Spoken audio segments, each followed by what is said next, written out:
Mga kapatid,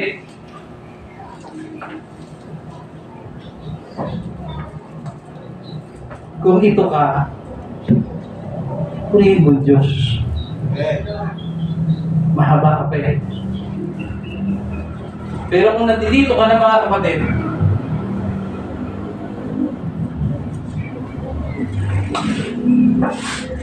nandito ka na, patay na ang desire. Natandaan niyo po mga kapatid, once na namatay ang ningas, mamamatay ang desire. Ang desire, pag sinabing desire, ito yung hangarin nating makapagtingkod sa Diyos. Nagtutulak sa atin na magpatuloy. Pag nawala po mga kapatid ang desire, mawawala po na. Huwag tayong mag-worship dahil feel mo lang mag-worship. Huwag tayong mag-worship dahil nakumbinsi lang kayo. Mag-worship kayo, mag-worship tayo sapagkat alam po natin kung sino ang dapat purihin, sino ang dapat sambahin. Kapatid, magdilay-dilay po tayo sa oras na ito. Huwag po nating sayangin na pumasok tayo at lalabas ng the same person pa rin mga kapatid. Ang Diyos, nais niya tayong lahat i-revive. Who wants revival tonight? Amen. Sino ang gusto ng revival mga kapatid? Ang gusto ng revival mga kapatid, makikitaan mo ng tunay na pagsamba. Makikitaan niyo siya mga kapatid ng tunay na pag-ibig sa Panginoon. Makikitaan niyo siya mga kapatid na talaga namang nabibless siya sa Panginoon. Mga kapatid, huwag natin sayangin. Ang goal natin sa oras na ito, tumagos ka sa presensya ng Diyos. Pag hindi ka tumagos sa presensya ng Diyos, mga kapatid, talo ka. Talo tayo mga kapatid. Alalahanin mo sa kalaulo. Alalahanin mo kapatid, bakit hirap na hirap kang mag-worship ngayon mga kapatid? Bakit ang tigas ng puso mo? Bakit dati naman, ang dali mong itaas ng kamay mo? Ang dali mong lumapit sa Diyos? Pero bakit ngayon hirap na hirap na kumabante? Walang ginawang mali ang Diyos. Walang ginawang kasalanan ng Diyos sa iyo kapatid. In fact, gusto ng Diyos mapalapit ka pero lumalayo ka. Bakit? Iniwan mo ang first love mo. Iniwan mo ang Diyos. Hindi ka iniwan ng Diyos kapatid. Iniwan mo siya. Alalahanin mo yung una mong ginagawa at alalahanin mo kung saan ka natapa. Kasi kung saan ka natapa mga kapatid, dapat doon ka rin babangon at doon ka ibabangon ng Diyos kapatid. Kung pipilitin mong bumangon mga kapatid ng may effort at may pag-ibig at pananampalataya, hindi mo kailangan magpakahirap tumayo dahil itatayo ka ng Diyos kapatid. Itatayo ka ng Diyos. Let us go back to the presence of the Lord, mga kapatid. Ibig ng Diyos, mga kapatid, na makasama ka niya. Ibig ng Diyos, mga kapatid, mapuspos ka niya. Tandaan niyo po, mga kapatid, pag nakapasok kayo sa presensya ng Diyos, magbabago ang pananaw ninyo.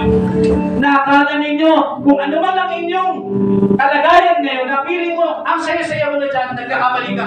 I challenge you, kapatid, once na nakapasok ka sa presensya ng Diyos, lahat ng inaakala mong masaya, lahat ng inaakala mo, mga kapatid, na importante sa buhay mo, bibitawan mo, dahil ipinapakita sa iyo ng Diyos, walang importante rito, mga kapatid, sa mundong ito, kundi ang mapasabihin ng Diyos, para nasa ng presensya ng Diyos, mga kapatid. Huwag po tayo magpapatigas sa Panginoon. Wala tayong may pagmamalaki sa Panginoon, mga kapatid. Ito po ang paanyaya ng Diyos. Hinahayaan po tayo ng Diyos marinig. Marinig natin ang kanyang mensahe. Mga kapatid, hanggang ngayon, namamangha pa rin ako sa Diyos. In fact, hirap na po ako talaga kapatid dahil may isang oras din ako nagpalit sa kabila. Pero sabi ko kanina, kumakanta ang mga singer, nagpapatugtog, may mga nag-special song. Gusto ko sabay ko ito. Kaya na ngayon, tinuturo ko sa huli. Dahil gusto ko mga kapatid, maranasan po ninyo ang nararanasan po namin. Kung gaano kasarap ang presensya ng Diyos. Ang presensya ng Diyos, mga kapatid. Huwag niyo po nahayaan na mawala sa inyo. napakahirap mga kapatid na naglilingkod po tayo sa Diyos. Akala natin nasa side ba tayo ng Diyos? Akala natin nasa presensya ba tayo ng Diyos? Kapatid, hindi na pala. Wala ka na pala sa radar ng Diyos. Bakit? Inalimutan mo first love. Alalahanin po ninyo mga kapatid bago mo bababa sa pulpit na ito. Yung first love ang importante. Kailangan ng handog. Importante ang handog. Pero mas importante ang pag-ibig mo mga kapatid. Ang pag-ibig mo ay importante sa Panginoon dahil minahal din po tayo ng Diyos. Kahit ganito lamang tayo, kahit tayo ay makasalanan, kahit tayo ay nagbubulang, kahit na tayo ay may mga ginagawang mali o kasalanan, ang Diyos pilit pa rin isinisiksik ang kanyang sarili. Anak, lumapit ka sa akin. Anak, lumapit ka sa akin. Ipaparanas ko sa iyo ang presensya ko na kay tagal na nawala sa iyo. Ang presensya ko na huling beses ko naramdaman 3 years pa, 5 years pa, 10 years pa. Ipaparanas ko sa iyo ngayon. Kung nanapit ka, kung magpapakumbaba ka, kung inanapit mo ang sarili mo at aalalahanin mo mga kapatid, kung kailan ka huling nadapa, bumangon ka kapatid. Bumangon ka kapatid. Ito ang araw. Ito ang oras. Babangon tayo mga kapatid. Lahat tayo. Babangon sa oras na ito. Purihin po natin ang ating Panginoon.